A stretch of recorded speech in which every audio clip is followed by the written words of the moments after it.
Whoa, hello, and welcome back to Shmoozing with Avi. It seems my guest has frozen, but now he's back. Okay, amazing.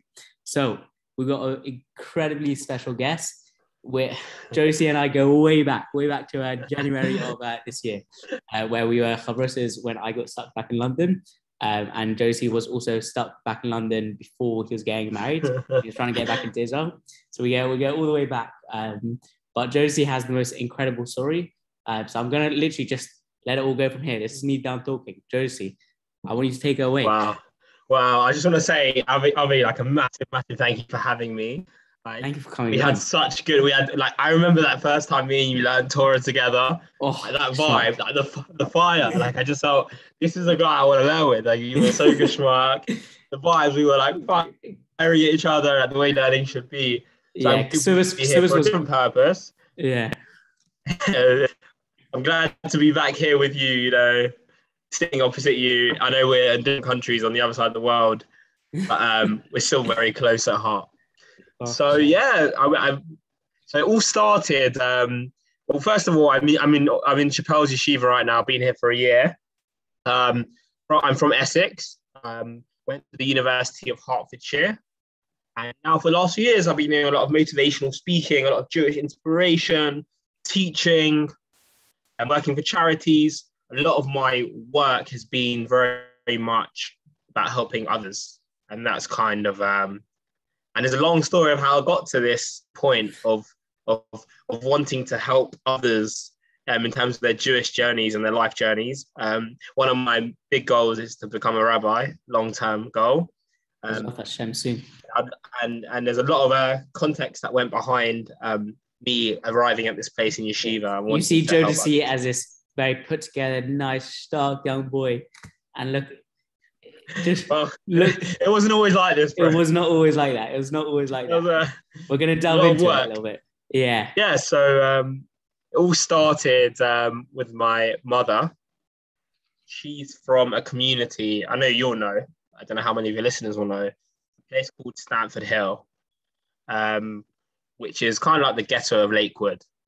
I don't really know Lakewood so well. I'm talking about the Bronx, the ghetto of Lakewood works, and very Haredi, very every sect of Judaism. You have the far right of that sect, and they're in Stamford Hill. And my mum was from a Chabad family, so my grandfather is a Chabad rabbi. She's one of 14, so she has 13 siblings, and you can tell that my grandparents took the mitzvah of being fruitful and multiply. They took very machmir in that mitzvah, And so my mom had 13 siblings, and as you can tell, he was also the Rav. My grandfather was a Rav. He was the head teacher of Lubavitch School, and my grandmother was the head mistress of Lubavitch Girls' School. So, there was a lot of yichus in the family. Yeah. And my mum was my mum, and she kind of enjoyed the outside of Judaism life quite a lot. She enjoyed cinema, which I don't know how you see it. Maybe it's like terrible for you. Me, cinema is quite a normal thing. Yeah. Cinema. Very much grew up in the cinema. Nothing like I don't judge, man. I don't judge, bro. I don't judge you for your smartphone. The popcorn in view just was different. It just hit different. It was so good. Get the whole one to yourself for sure. Yeah. No one's touching up his popcorn. Large. It's a fact. and a coke. No one's touching up his popcorn, mate. So where the family was, like, if there's 13 siblings, she was the youngest, oldest, middle, bottom half, top half. I should know this, but she was like third from top, I'd say. Third from top. Okay. And her other siblings, the other siblings, they had a similar derech to her, or like they were all very much. There's always one, as they say. There's always the one. There's always one. But no, but they all lived life. I'm sure like some of them have their wild days, but in terms of everything's relative. Everything's based on relativity. So in terms of relative to how much my mum, in their perspective, I'm always saying their perspective because if someone strives, or this whole idea of Baal Teshuva and stuff is all very much about our perspective, it's very much a subjective philosophy, meaning someone's off or on the derech is very much how we view what on and off the derech is. Yeah. There's someone who's Haredi might say that, someone who's modern or Dati Lumi, they might not. I don't know. Everyone's got their perspective of what on the derech is, but from my family's perspective, at the time, my mum was very much off the derech because she was at the cinema hanging around with non-Jews. Eventually met my father, who is an African Christian. Mm-hmm. So not only was he not Jewish, which obviously was like big, like massive in that community. I mean, marrying out is obviously a big deal, like in most Jewish circles anyway. But to marry, especially marry out in that circle, and then also the fact he was black. The Haredi community and Chabad community aren't always so. I'm not going to point fingers at community. I'm just saying the fact that he was black made him more noticeably not Jewish. Mm-hmm. I'm not saying that black people aren't Jewish. Obviously, I'm black and Jewish, but there is a general stereotype that most Jews are white, especially in England. So the minute my mum's walking around with this black guy, with tattoos, it's obvious that she married. I mean, from their perspective, she dated a non-Jew. Your dad was like from Christian, or he was Christian by name? No, just like slum, Christian slum. Christian slum. Secular Christian, Exactly. I hear. He did Christmas and Easter. He calls himself Christian, but just the basics. Nigeria is a very Christian country as well. Yeah. So he came straight from Nigeria, or was it his second generation? He wasn't born in Nigeria. He wasn't born in England. He was born in Nigeria. He was an immigrant. Oh, wow. No, he made Aliyah. Cool. He made Aliyah. He went from Nigeria to England. Have you ever actually been back to where he's from? Yeah, I went to Nigeria. That's a funny story. So, Whoa, I went when I was 12. Yeah. And I went to Nigeria and I got off the plane and like everyone's got like fruit and baskets on their head and like no way they actually do. I said it actually does that and water's actually in plastic bags because you can't really have tap water there. So there's like plastic bags full of water like you have in Israel with the milk in the bags. It's like they have that with the water. Yeah. And my father comes from a very poor village and like a poor family. So when we went to stay there when I was like 30, I was a naughty kid. So my dad was this is my dad showing me the real way. He was showing me what really life should like tough life is like in Nigeria for me to get some perspective on life. Mm-hmm. So I went to Nigeria and did you ever say like I'll send you to Nigeria? Stunk. Like the whole village stunk of like really of dung of basically. And then I walk in of my house and we have a generator, so the electricity is running on oil, basically. And when this generator runs out, the electricity runs out, and that's it for a while. So, the lights would just go off and the heat, just go off. And then I had to sleep on the floor because we didn't have beds. So I had like all my cousins. I was lying on the floor with them, with like a blanket. And with the water. Did you know your cousins? You'd ever met them before? I met them for the first time. It was really funny. Wow. Yeah. And it was really bad because they're like 14. It's like bonding experience. Yeah. And when they're 14 and like they can't count to 10. It's like really bad. Really? English or the alphabet. Yeah. Makes you appreciate how lucky we are. Honestly, and then we had to get water out of a well.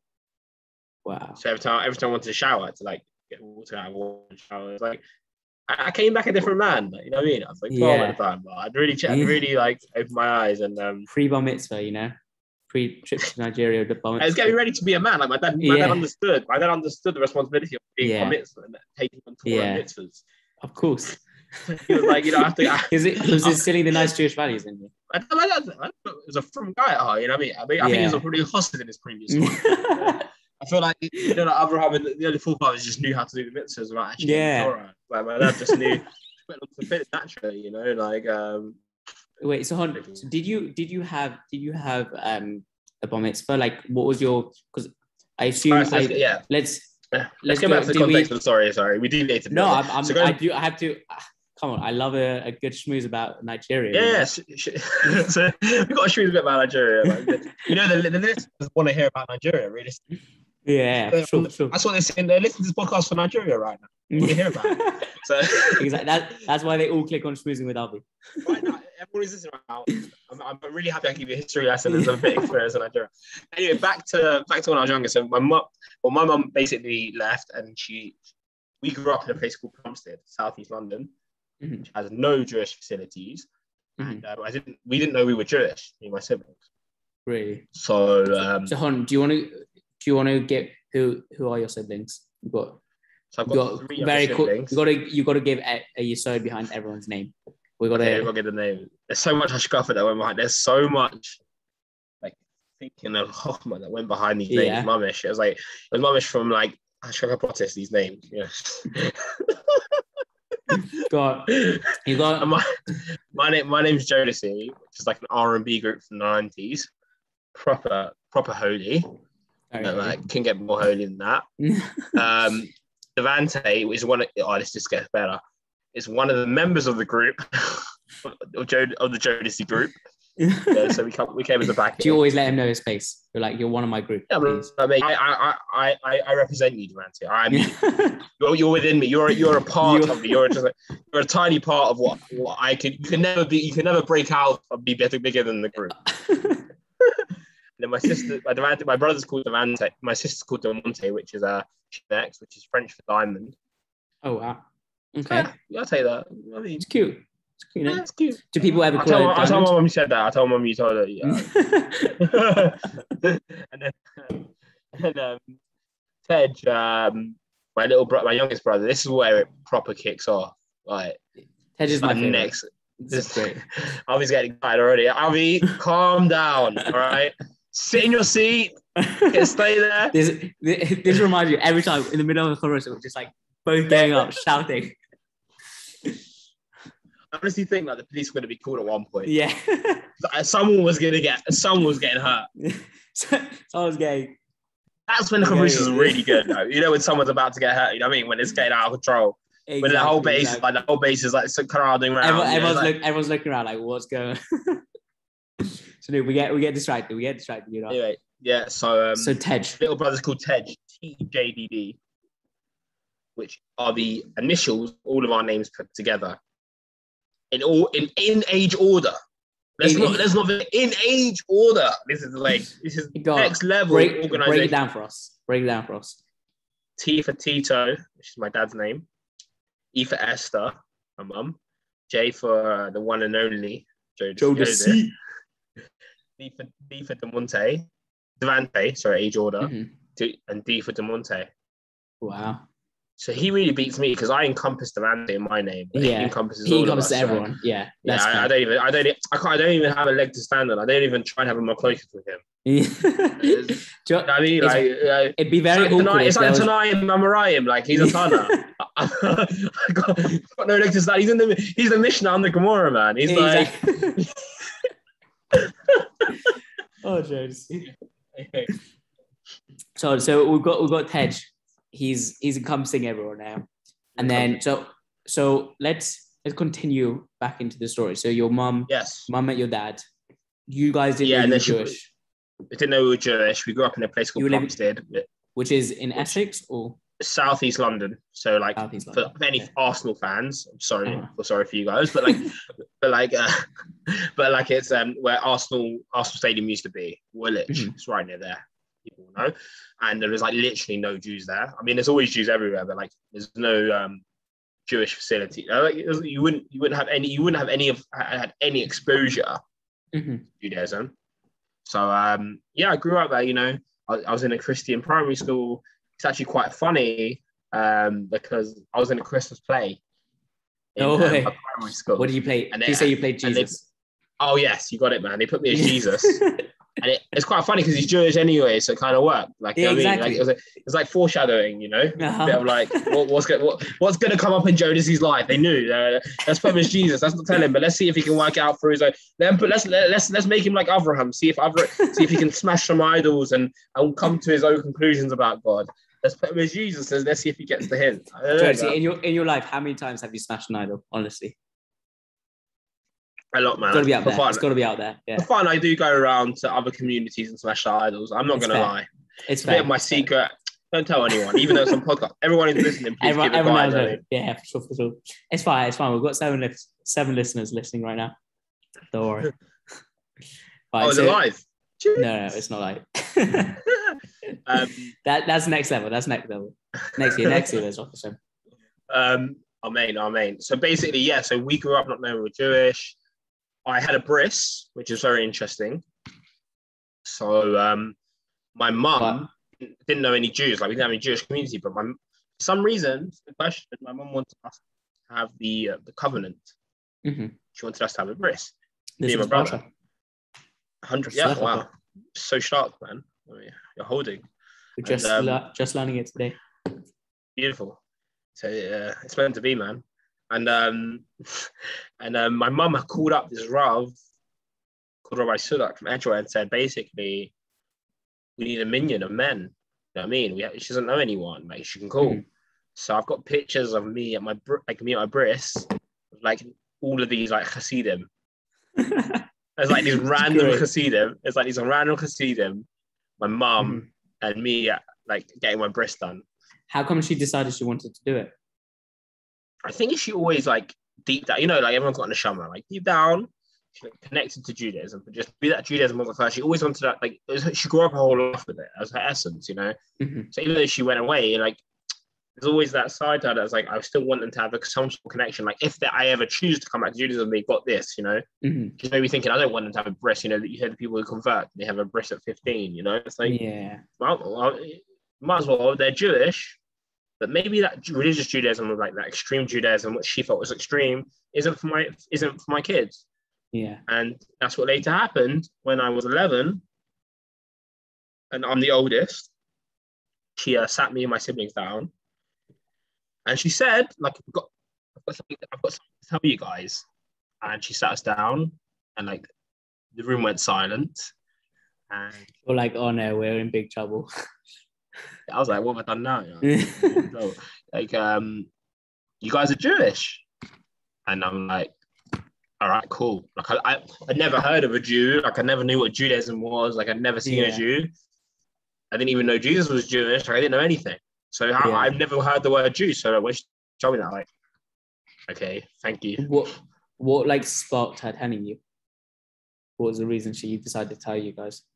I think this is her philosophy. Like it's a great ashkafa. Like I really appreciate it because she's like, you know, she didn't feel like she had free will growing up from her perspective. Like she had like a philosophy forced onto her, and she said to me, she was like, I wanted you to have free will. Like I wanted to give you information that would help you have like a decision where you really got to choose your information. So I wanted you to grow up in like not as a Christian, but like in general society, so you can see different things. And then, like, you know, as you get older, like, I wanted you to experience Judaism, and then you can, you know, then you've got like information to like choose, you know. Yeah. And not only that, I also think this. Someone highlighted me, which I think is really important, is that I was 11 and I was coming up to bar mitzvah. So if she valued, if we use inferences, if she valued, here. Don't hit me with it. That's because they were valued. If she valued a risk, then it also makes sense that she values a bar mitzvah, like the key stages. Sure. So she must have been thinking, you know, like I'm getting close to my bar mitzvah, and like he doesn't know anything. He doesn't know it's aleph base. Doesn't know what a bar mitzvah is, and that must have started ringing bells in her head. You know, like I want them to have, you know, experience the key stages. And also, I think another thing is like community. She really said that in the Jewish community is very unique in the fact that it's very community based, whereas like outside in the world outside of Judaism, it's like very vast and big and like kind of every man for himself, every community. You know what I mean? Like it's quite hard to fit into a strong community and people are there for each other. And she kind of missed that clutch of like being around people who are gonna, you know, be there for you and like you're seen as one big family as opposed to just like we're out here doing our jobs, like every man for himself. Yeah. And so I think all those three reasons triggered off an epiphany of like, yeah, I need to tell my kids, I need to tell them. So anyway, she tells us and it goes silent. We had no idea. It was like, cool, like we're not going to do anything with that information. Thank you very much. But then she went on to say, not only are you Jewish, but I've decided I want us to move over to Ilford, to Essex, because I want us to, you know, be more involved in the Jewish community. And that's when kind of like we got really upset because we had our friends, we had our community, we had everything we knew, and all of a sudden we're leaving. And not only that, my dad didn't want to come with because because he had his job there, and he felt like it was a bit of a sudden move for like Judaism. Like he didn't really agree with the hashkafa of moving. So he didn't come with, and my mum left. So it's quite ironic because she left Judaism for my dad, and then left my dad for Judaism. Which like I always say, is like quite interesting. Back. It's like a circle. Full circle. All things and that then go and come. Right. But what's that song that goes around, comes up? The tune. As my non-religious days, you know what I mean? Like I'm a changed man now. I'm a reformed man, you know. Not reformed, I'm a reformed man. And I'm trying to, and I'm living a very frum life. So everything. So popcorn in cinema. I don't even know what that is, man. Said popcorn in cinema. I was like, that memory's gone out of my head, you know. Like it's gone. I'm very pro balanced student, and a lot of people know what I mean by that. But we can delve into that, by the way, a bit later on. I want to delve into your thoughts on what balanced Judaism is. 100%. I'd love to talk about that. I've got a lot of thoughts on that. But yeah, basically, so she moved us over to Ilford, Gants Hill, which was at the time one of the fastest growing Jewish communities at the time in 2008, and it was one of the biggest. It was like it's equivalent to North London probably at the time. Wait, can I just ask quickly, just get context? Your parents ever got married, or it was more that they were just living together? They were married. So when you're saying that they that your mom left your dad, they got divorced, or they just they get divorced? They separated. They separated. Like I don't know. It's just called they separated, meaning like they weren't together anymore. But like, you know, they weren't divorced. That must have been very hard for you though. Just having your dad in a complete separate place to you, plus moving. And it was a massive transition for us at the age, and I think that's what affected me a lot in school because, first of all, you know, me and my siblings walking to this Ilford Jewish primary school, this Orthodox school for the first time. Like, I have a bit of swagger, so I'm walking with a bit of swag. You know, I come from like quite a rough area. Like these kids, you're like, you want to mess, bro? You want to mess? I come from a rough area, and all of a sudden I'm like, I go from like this, you know, this like immigrant community where I was of like, you know what I mean? I had fights all the time to being in like an Ashkenazi middle class primary school. So like when I say like a massive transition, that'd be an understatement. That's crazy. So me and my siblings walk in on the first day of primary school, and we're like, everyone stops and stares at us. Like literally, the whole playground like stops and stares at us. I literally describe it as if a UFO had just dropped me and my siblings in the school, and I remember seeing all these people with like strings coming down from their waist and like circular things on their heads. Like I was like, Ilford Jewish school is a religious, like it's very Orthodox. I mean, they dove in the morning, they did tefillah, they had benching. Like, so they had a lot of tefillah, they had a lot of Jewish studies. So how did you survive without having known anything then? Because like, literally you're saying you're seeing them wearing kippas. Just because it was, even though they're from school, a lot of the kids were like secular. Yeah. It was like secular kids in a frum school because that was one of the only Jewish primary schools. So there happened to be frum teachers and a frum hashkafa. But at the same time, like the kids didn't keep Shabbos. So I survived fairly. I survived fairly socially, even though I experienced a lot of racism. I still made friends. And with Jewish studies, I just didn't listen. I wasn't interested. I was like, "What's all this?" I had no idea what I was learning. But my mom also sent us to Cheder. Were you angry at your mom for like sending you to this school that you had now? By nature, I'm not a very angry person, so I find it really hard to get angry at people. Thank God. Like some people are just born with certain challenges that others aren't. Like I don't really hold grudges and get angry at people. I'm very lucky. But yeah, I was very upset, and I was acting out. Like I was very naughty in school, and it makes sense. And looking back, it makes complete sense. Like to completely move, change settings. Like my dad's not there, everything changes. Like of course I'm going to act up. And then this kind of transferred over into secondary school. What was better about secondary school was that it was more secular. It was Orthodox, but we had 5 hours of Jewish studies a week. Not like no one kept no one kept anything. So the transition from my old area to my secondary school was transition in terms of Jewish people, but it wasn't so much a transition in terms of lifestyle as much. But my mum also had a thing where first few weeks we came over, she made us keep Shabbos. And we hated it. And then she... so It seems like your mum was she, having her own sort of journey as well yeah, while 100%. this was all going on. Yeah. Yeah, it's really interesting you say that. But then she said, you know what, Shabbos is too much and stuff. Just one agreement that we can have is that we go to shul every week on a Saturday morning. So ever since we were a child till I was older, you know, our family thing was we all go to synagogue Saturday morning. There's no discussion. Do you not find it like the weirdest thing ever going to shul for the first time? Like even like that those first few times, like everything. what's going on? Yeah, I had no idea what was going on. You know, so how long did it actually take? Sorry, go on.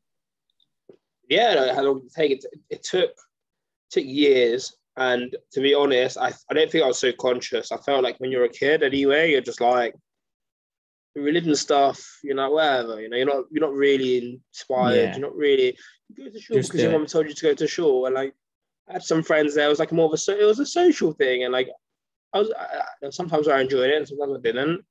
Mm-hmm. And obviously I was one of the most religious kids in the school now because I went to shul on Saturday. That made me the most religious school. Yeah. Like it was quite interesting. I went from like not knowing I was Jewish like 2 years ago to being the most religious school, like socially unacceptable because I went to shul on Saturday.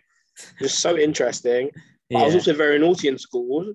I was like a popular kid, but I was quite naughty. So I was always like on the report card. I was always trying to show off to people because I was like insecure because I was like a black Jewish kid who was in this environment. I was like trying to fit in. So I was always making jokes. I'm not a funny guy normally. You know what I mean? I'm a really boring guy. Everyone knows that. So yeah, sure. That's exactly how they describe Jodeci Joseph. A really boring guy. No, I mean, joking. But in school, I was very, very naughty and like always to clown the class. And one summer I get back from school, summer, and one of the teachers says to me, "Where were you all summer? Were you in prison?" No way. Yeah, one of the teachers said, and I laughed at the time, like I giggled with him, like I mean. But when I went home, like I remember crying for a few hours, and I said to myself in that moment, I'm going to change. I had this thought process of, even though he said it as a joke, which is not right, there must have been some sort of source, why he was saying that. Like meaning for every joke there's always an element of truth, right? So I always thought I was tracing it back. So maybe he would have thought that wouldn't have been such a far idea that I would be in prison based on the way I've behaved previously. Yeah. And I decided instantaneously to make a change in my life. And it was mostly a change of attitude. And it came from a place of like, I'm going to prove this teacher wrong. Like I'm going to start doing well. And within 3 months, I went from bottom set in all my subjects to top set. Wow. By the time I got to year 11, I got one of the best GCSE grades in the year. I got deputy head boy. So basically, I was like thanking this teacher. Yeah, in a way, I was like, screw you, but like, thanks. After a while, that wasn't my motivation anymore. Like I started to enjoy success, and I had a new friendship group, and I was doing well, and it all stemmed from that. But like after a while, like it's like in Judaism, it's to start with the wrong reasons and come to the right reasons. Exactly. Yeah. Like if you want to go to a share for a burger, that's fine. But eventually, a burger won't matter because you love Torah so much. You know what I mean? Like I started with a reason that isn't such a healthy reason. It's not healthy to do things just to prove someone wrong. Yeah. Because you're doing it for someone else. Almost. Yeah. But eventually, I liked doing this good thing so much and being successful that it became an intrinsic fulfillment, pleasure providing opportunity, involvement. And I started to enjoy doing well. I started to enjoy studying. I started to enjoy getting involved in voluntary things and being a leader and stuff. I had and obviously again, so I had one massive change, which was like finding out I was Jewish and then coming to this whole new community. And now I have this second big change, which is like change of friendship group, change of how I'm viewed. And now I've got this responsibility of like being a leader and like, deputy head boy. And like from being someone naughty to someone who is like someone who has no expectation to someone who has like now has got a lot of expectation. Yeah. Even like in the secular world, these are like crazy improvements that like within Judaism, just like having that change of personality and change of understanding and view of the world. Like it's really incredible. Yeah.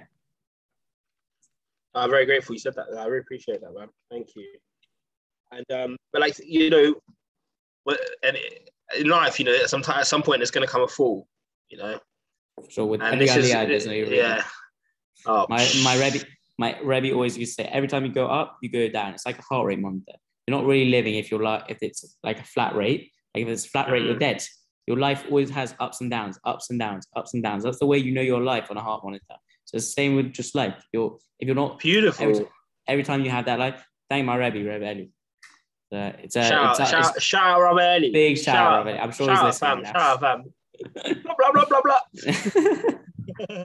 Yeah. So go on. So every time, so you had this incredible few years where you were, and then I just, the pressure got too much for me basically in A levels. Mm-hmm. At A levels, I was deputy head boy. You know. Do you think you gave yourself like this persona that you were faking it a little bit, in the sense that like you thought everyone had a view that this was who you are, so like it got a bit too much for you?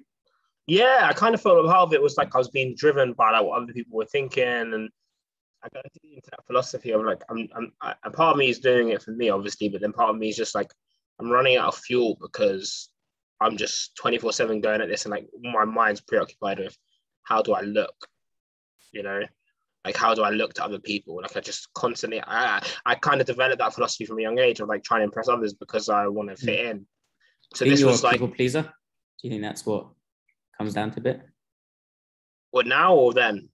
Then, as in like yeah. Then I was a massive people pleaser. Like that was the deputy head boy part of it. Was like I want to show people that I'm like great, and like, you know, I want to do well in my A levels. I want to show people that I can come from the bottom and do well. But like even when you do well, you still want more. Do you know what I mean? Even when you get it, you still want to keep chasing it. You still want to be better. Like you still want to show people you want to be the best. And I think I just put too much pressure on myself. Like so much pressure that just one day I literally just couldn't get out of bed. And I started to have really bad anxiety. And things just went like a bit downhill. And, you know, as I talk a lot about on my Jodeci talks and stuff like that, you know, I was diagnosed after a few months like of ups and downs, etc., with a mental health condition called bipolar. And, you know, it was a very tough time for me, like especially when you first get a diagnosis, when you first experience something, it's very new. And I didn't know how to deal with it. I didn't know what it was. And then after 2 years of going, like after like this happened towards the end of A levels, like last year. And I don't know how I got from A levels, but I did. I remember my dad. Seems we've lost you at a very crucial point in the story. I apologize. We're going to pause it here for a second and see if we can get things back up and running. Okay, sorry, we had a few technical issues, so we're just continuing. So you were going into quite a deep, what time for it to stop? You're going into quite a deep point. Do you remember where you left off? Yeah, so I was just saying I went through a really tough time, and there was actually a point like I was doing my exams and couldn't get out of bed, and my dad came around and he pulled me out of bed. Like literally, I couldn't about half an hour before my exam, I did no revision. When I got into the exam, I had put my head on the table, like answered a few questions, and thank God I still passed and did all right. And it was crazy. It was like a massive miracle.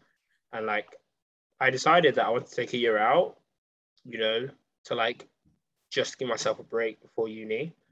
And I did an apprenticeship as a primary school teacher for a year. So I worked with basically through this experience, I actually had a lot of epiphanies about my life, and I started to think on a deep level. Whereas like, first of all, like why are we here? Like asking these questions, like what is life? You know, like I just started to ask like really deep questions. Big questions. Yeah. I really just like what like am I really here to just go to uni to get a good job, to just make money, to make more money, to die? Like, is that really what I'm here for? Like, after I went through that really deep spiritual experience, like I kind of had like a calling. I was like, I need to use this experience to help others. Like I want to help people. Like I've got talents. Like I can speak to people. I'm confident. And all of the things I was doing before, like, you know, messing around with females and going partying and trying to be the cool person, like all of those wants and desires went away. I was like, I don't want to be that anymore. Like not even from a plate of pleasing, just a plate of like, I kind of had this deep connection to myself of like, now I want to help people. like I started to just want to help people. So I worked in a primary school, and like I was loving it because I was working with kids. I was like giving them confidence just from working with the kids, you know. And then I also started to go to I went to the JLE because I just first of all, because not even for a religious reason. Give this story of the it's a great story. Or the African one. No, the one where what actually took you to go into the JLE. Oh yeah, this is great. Yeah. So this is how I think I always say this is how I knew I was. To the JLE. This is a great. God, continue, and we'll explain what the JLE is after. How did you know you were? So I said, like, even though I found out I was Jewish when I was 11, like, I don't know if I really believed it, but when this happened, I kind of knew I'm really Jewish. You're like, this is me. I'm in. I don't need to do any proof. I don't need any DNA test to say that I'm a 100% Ashkenazi. Basically, at the JLE, they had Jewish this learning program experience. There was Jewish learning exchange in Golders Green, and they had like this program once a week where you would come and you'd do some learning, but you'd also hear a big speaker and get food in between, and it was quite a social vibe. But then they told you that basically every session you go to every week, you get a certain amount of money off of the Israel trip. So eventually, if you go to enough sessions, you get a free trip to Israel. And I'm sitting there like, I want a free trip to Israel, bro. You know, I don't want to pay for flights. I'm like, this is where my real Jewish side came. I was like, I'm going to go to these sessions to get as much credit as I was probably making cheshbonot. I was making proper cheshbonot every week. I was working out on my own calculator to make sure they didn't put me off, to make sure that I got my free trip. I went to every single session and I got a free trip, 100% free trip scholarship. Also, what actually inspired you to go there first? Wasn't it like the whole burger? But for me, honestly, it wasn't a religious thing. It was, I've heard of this place called the JLE. Yeah. And I'm on the year out, all my friends at university. Mm-hmm. I want to go for a Jewish social vibe. So I walk into this place and I walk up the stairs and I see this rabbi called Rabbi Sands. And he's African. He's South African. So I look at him and go, hey, Rabbi. And he goes, I'm South African. Like, we talking. He's like, I'm South African. I go, yo, Rabbi, I'm African too, yeah? and we just hugged. And I was like, and we became best friends. And he's like been a father to me for like the last 6-7 years, like literally like a dad, and like helped me so many situations. And he started to learn Derek Hashem with me. And I had all these philosophical questions. I loved learning. Like, I literally came, and then after a few weeks, I started to come because I enjoyed the learning. I enjoyed the hashkafa. I enjoyed asking the philosophical questions, and like so. As at the same time, I was over time. I was becoming more religious. Not so much like taking on mitzvahs, just more like I became much more connected to the religious side of Judaism. I didn't know there was this whole like philosophy of this whole Talmud. I didn't know there's this whole experience behind Judaism. For me, it was just like Shabbat, some of the Hagim, and like Jewish friends. It was very much just like a social club. So I started to just fall in love with Torah very slowly. And over the years, I started to take on like Shabbat and like different things very slowly with the advice of my rabbi. And it was actually funny because when I decided to go to university the next year in Hertfordshire, they had a Jewish society. And they basically there was hardly any Jews then. They didn't have anyone to run it. So they basically begged me. I didn't want to do it. And they begged me to like run the Jewish society. Yeah. Sometimes in leadership, you get forced to do it because there's no one else to do the position, you know? So I was like, you know what? After like a few months, like a few weeks of them persuading me, I said, you know, I'll do it. And I now become the center figure for Jewish experience. So from going for someone who didn't know they were Jewish till they were 11, a few years later, I'm now a center hub of my university, 25,000 students. I felt like a covered rabbi on campus. Because like, guys, come fill in. Honestly, I found Jews who didn't know they were Jewish. I told them they were Jewish. I had Friday night dinners. I had events, and I became this person. I loved it. I did all these events. And at the same time, also, it gets you so when you're trying to teach someone else, it builds that foundation within yourself, and you've got to accept that foundation to be able to help others in. It's just incredible. 100%, bro. It's incredible how like Hashem plans all these things. Like it's all HP, and I was like, yeah. I was going to say, it's all Harry Potter. My wife always says HP, like a bit of HP or so. It's always a bit of HP sauce on that. Yeah. But yeah, so So basically, I became like really into like helping others Jewishly. I was working in a primary school, and then I basically started a motivational speaking company at university as well. I forgot. Explain your. I forgot to mention that when at the end of my apprenticeship, I got a call from the government, and I was thinking, oh no, was my teacher a prophet? And like, I'm going to prison. You know what I mean? And they were like to me, you know, basically you've been nominated for Apprentice of the Year in the whole of the UK. Apprentice of the Year. Apprentice of the Year. Apprentice. Wow. So all of the apprentices in the whole country, I got nominated for Apprentice of the Year. And me and my mum went to this fancy dinner, and we had like special fork. Like we had like 10 sets of forks and cutlery. I had no idea what I was doing. I had like I had people serving, like people like basically servants, and I was like, sorry, I can't be. I was like, I can't do this. I can't have you serve me. Do you know what I mean? I was like, yo, I'm not used to this luxury. And I was like chandeliers and everything. It was like beautiful. And then and then basically they announced like the winner of Prince of the Year. And they say Jodeci Joseph, and like everyone's clapping. And my mum like pulls me. She says in my ear, she says, Joe, don't let anyone ever tell you can't do something. A year ago, you were in the depths of a mental health crisis, and a year later, you're Prince of the Year, and you got into university, going to university. Like things can change so quickly, and like you worked so hard, and like you know what I mean. And like there was so, and she started crying. It was like unbelievable. It's like she saw how tough life was with me, like literally a year ago. So yeah, basically, like such a change in 1 year. Like it's just crazy that like you couldn't. I don't think you could ever have believed it like that year before how much was going to change in that year. Honestly, like I thought I was going to be like forever. I thought I was going to be down forever. I was never going to have a life. I didn't think I was ever going to progress. Mm-hmm. And after university, basically, I worked in jail. I worked for a Jewish charity, JLGB. I worked for camps, and then I worked in my old school as a Jewish. I worked in my old school as a Jewish informal educator. So that was quite interesting. So like, I'm now this. This is King Solomon, right? Solomon. Yeah. Where you had your favorite teacher, right?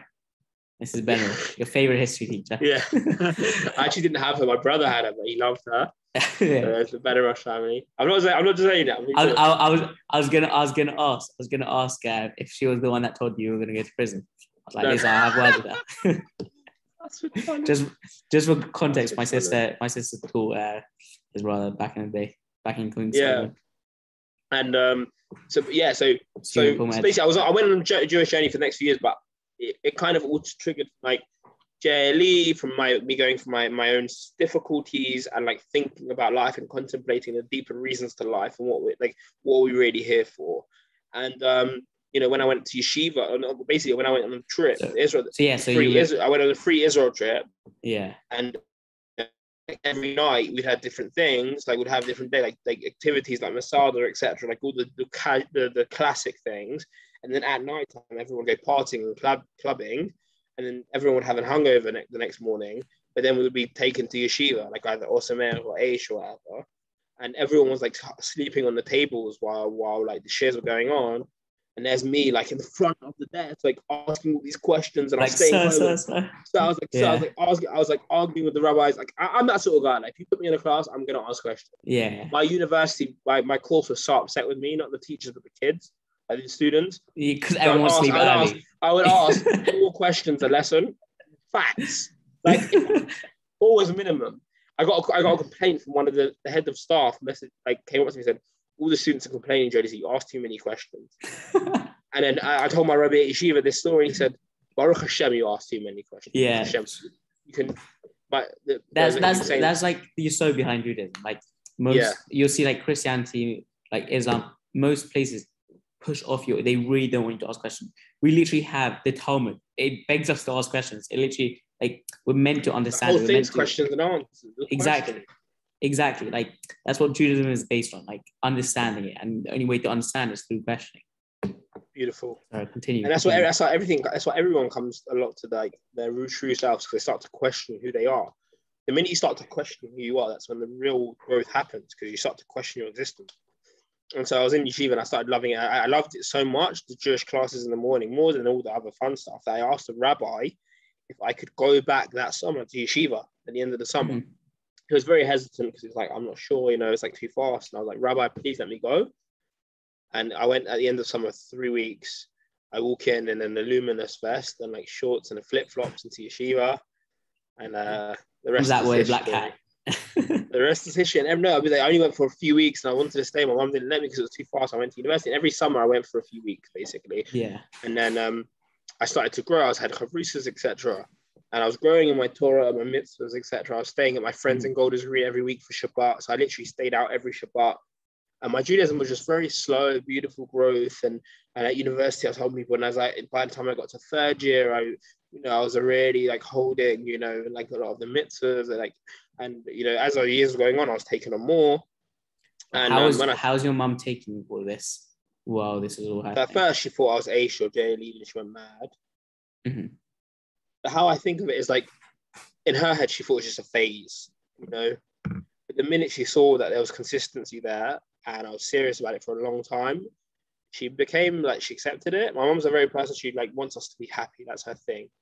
As long as you're happy, do what you like, be happy, that's her philosophy in life. Like, she doesn't judge us. Like, whatever I want to do in life, she'll be happy because she just wants us to be happy. And that's one thing I really respect my mom. I never felt pressure to do anything. And the only reason she cared is because she thought maybe I was being brainwashed and I wasn't really doing it for myself.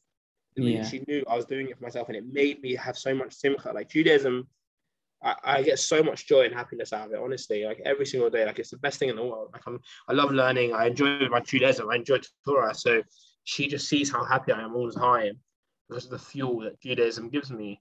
So how can she be upset? That's how she thought. And and then basically, as I was becoming more religious, like my grandparents got in touch with me about 3 years ago. So did I forgot to bring this piece together? Yeah. Do you want to connect it all now? How's like how your grandparents and your uncles and aunts and stuff like that? Are you in contact with them at all? Like, yeah. So I met my grandfather for the first time 3-4 years ago, and I went to New York with a friend who's also becoming religious at the same time as me, and I saw my grandfather and he started crying. Your grandfather lived in New York. He lives in New York now in Crown Heights, and he starts crying. And he says exactly right near there, and he started crying. And he said like you give me so much nachas, It's like he couldn't believe in his head when like my mom left. He probably thought my grandkids are gone, And for me to like have taking that journey back to Judaism for him is like, it's like a miracle, mamish like an open miracle. Yeah. And I don't know, like I always just felt like my intellect, like I had a deep side inside of me that just was thirsting for Torah. And the minute I got my hands on like a bit of Torah, like that, I've just been so inspired. Thank God, like it's been my passion. Like some people have a passion for sport where they can't stop thinking about sport and doing sport. Like for me, like Judaism is so enjoyable. Like I just felt so happy every time I learned with the rabbi, every time I did Shabbat, when I learned Torah, like I felt like it was. And when I was at university doing geography, it was great. I was learning geography, but I didn't feel like it was part of me. I felt I was just learning an intellectual pursuit. Yeah. Judaism always felt like it was talking to my soul. Like I felt a fire like burning inside of me. And I wasn't gonna, like, when something talks to me, it talks to me. And then after a few years of university, I was working in different Jewish organizations, and I went to synagogue one day and I met my wife. She's a shout out. Give me a big shout out. Big shout out to Rena Solomon, most amazing woman ever. Met a few years ago, and we started talking, and she basically she found out I had a Chabad family when we were talking. We were at Ner Yisrael in the student minyan, and she went home and asked a Chabad rabbi about me, and that Chabad rabbi happened to be the first place we ever went to Pesach. The first Pesach experience we ever had was at this rabbi's house, and he used to have us every year, and he was very close. He like really welcomed my mum and like remembered her and like looked after her. This was when you were like really young. Yeah, our first ever Jewish experience. Like, wow. He was there. Like he loved our family, and he was very, very close. And basically, she calls him up and says, "Do you know this boy?" Like, she didn't remember my name, like mixed race Chabad. And she's like, "Jodeci." He's like, "Jodeci." Like, there's only one mixed race boy with a Chabad family who walks around Golders Green like on a chilling. And, shouts to everyone. And she found out my family's name, and basically her father was in my grandfather's school in Chabad. So my grandfather was My grandfather was her father's head teacher. My grandfather actually brought her father into the bris. He was her father's kavata. Like he brought her into the bris, him into the bris. Really? So, wait, hold on. In your bris. No, in his my grandfather brought my father-in-law into his bris. Into the bris. I thought that would be the craziest thing ever if your wife, his dad, was at like the bris, like he was one of those 10 Hasidim or whatever. That was at the bris. That would be the craziest story. Just add that in for banter. Yeah. Bro, that's the story. Just tell the kids that. It all started from here. Yeah. we rolled it. And then basically, I came to. I decided I wanted to go to yeshiva and study more full time. It was a big dream of mine for a long time to be in yeshiva. I was always pushing it off, like after uni. Because you were in Osameach. So we didn't actually name any of the places, but you were in Osameach. Osameach every summer. Yeah. For 3 months every summer. And when I got to the end of uni, I'll be wanting to go to yeshiva full time for so many years, and I'm like, I'm going to go to yeshiva. But I decided Chappelle's would be a better fit for me because I don't know how much on the far right Haredi spectrum I am. I'd probably say like I'm like modern Haredi. If I had to put a name on it, like I like Netflix, I chill, but I also like take Torah learning and like mitzvahs very, very seriously. So I decided I want to dedicate more time to learning, and obviously still doing my motivational speaking and life coaching and stuff. It's always something I've done on the side. Also talks. Yeah, shout out to Jodeci Talks. Please follow my Insta. And your other and my Facebook and my podcast, Jewish Journeys, also here in Journeys. But basically, no competition, just collaboration, mate. Collaboration. So basically, yeah. So pretty much, I started yeshiva. Obviously, we had that whole experience with me, and you couldn't get into Israel. Yeah. So we got engaged. She came to England to date me for 2 months. We got engaged, and she went back to Israel because she made Aliyah when she was 8. And couldn't get to Israel for ages. That was a whole miracle. So what was she? Got to Israel. What was she? That crazy story. I mean, we'll talk. Yeah. But you got in just before me. I remember. Yeah, literally. I remember sending you a voicemail. I was like, I'd been able to put my flight the night before, and I was like flying the next day. Like, yo, Jodeci, I'm like on the plane right now. I'm going. Like, I'm sorry, I'm not going to be there for Brissa. Like, Bezrat Hashem, you'll be back for your wedding. See you soon. Right, that was a crazy time. But yeah, hold on. So how come she was in London? How did you meet her if she was living in America? Gap year in London. She's a gap year, and it's crazy because she was basically leaving London on her last Shabbos in England. That's when she met me. Really? That's crazy. Whoa, that is. Let's go for Protestant moment. Like, I literally had a whole life just being HP, mate. There's so much HP sauce in my life, right? HP sauce. That's my new favorite thing. That's going to be a common theme of this. What's the HP sauce of this?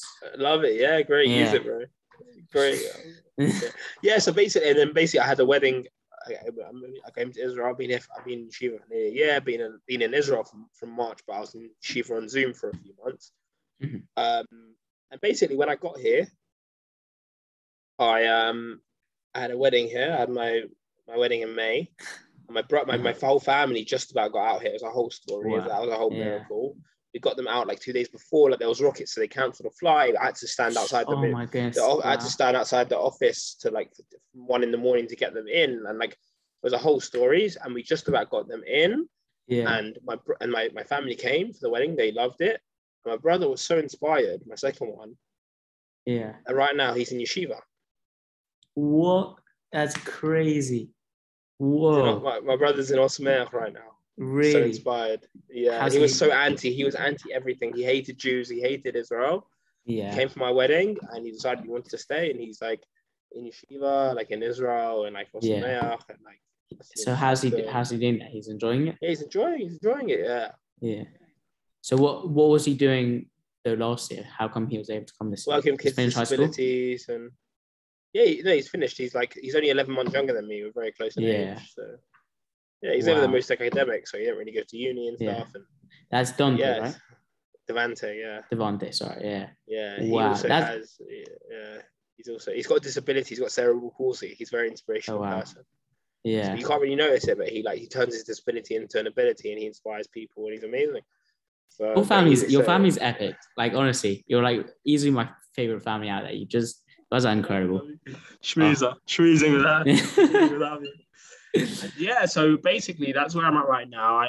Yeah. Now I want to decide that, like, I'm in yeshiva and I want to be a rabbi, and I do life coaching, and I want to take my Judaism and my story, and I want to help others. I want to inspire the Jewish community and do what I can. So do you think your long-term plan currently is to stay in Israel at this point in time? Yeah, for the foreseeable future. I want to learn as much as I can. I want to grow in Torah and mitzvahs as much as I can, to the point where I feel like I can start giving properly. I need to fill my cup first. Wow. Yeah. Okay, fine. All right, we're gonna end it here. This was honestly incredible, Jodeci. Thank you so much for sharing this with us. Thank you so much. Like, honestly, I love talking to you. This is just incredible. I apologize that we have to end this. Everyone's gonna be so sad that, but there's also in a couple of years' time, we're gonna do a part 2 of like how you became a rabbi, who you're inspiring, the great Gedolim of our time. Jodeci, this is honestly incredible. Keep doing what you're doing, man. I'm so inspired by what you're doing. Thank you so much for everything. We'll send it off here. Say bye to everyone. Everyone follow Jodeci Talks. Jodeci Talks, Jewish journeys as well. Big love. Big support, man. And if anyone is in Israel right now, you're amazing. Get in touch if you want any information, if you want some inspiration. Be free to email me, message me, like anything you want. By the way, that's the most genuine offer for everyone. I think that's the most genuine offer. Jodeci will love to hear from you guys. Just so epic. Jodeci, I love you. This is incredible. I love you, bro. Guys, see you. All right, be well, my friend. Bye.